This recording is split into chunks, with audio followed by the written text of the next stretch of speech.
Torna el programa Conviu. L'atenció a les persones majors en situació de vulnerabilitat i soledat és una competència assumida per l'Ajuntament de València.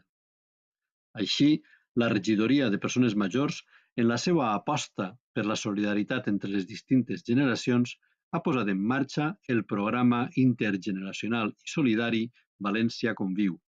Amb la tornada del curs universitari, torna esta iniciativa intergeneracional. El programa, impulsat per la Regidoria de Persones Majors, promou que estudiants de la Universitat de València, la Universitat Politècnica i la Universitat Catòlica i les persones majors de la ciutat visquen juntes, a través d'un conveni de col·laboració. Poden participar en aquest projecte persones de més de 60 anys que visquen soles i puguen valdre's per si mateixes. A més, dels joves menors de 35 anys que no siguen residents a València i que no es puguen permetre la despesa d'un allotjament mentre s'estudien.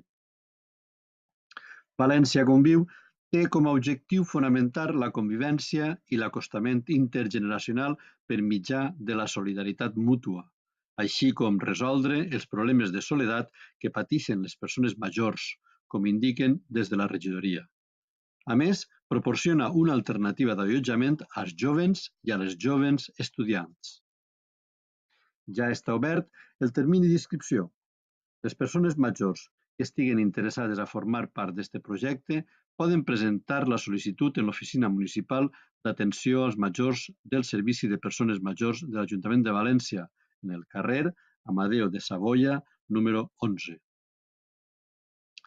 Per la seva banda, els jóvens i les jóvens estudiants que estiguen interessats podran sol·licitar-lo en el Servei d'Informació i Dinamització de la Universitat de València, en el Vicerrectorat de Responsabilitat Social, Cooperació i Esport de la Universitat Politècnica i en el Servici d'Acció Social de la Universitat Catòlica.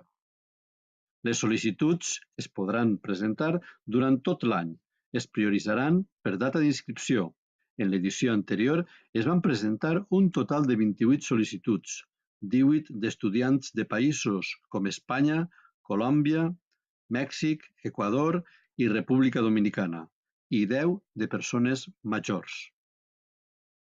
Notícia publicada en el Levante El Mercantil Valenciano el 10 de setembre de 2017.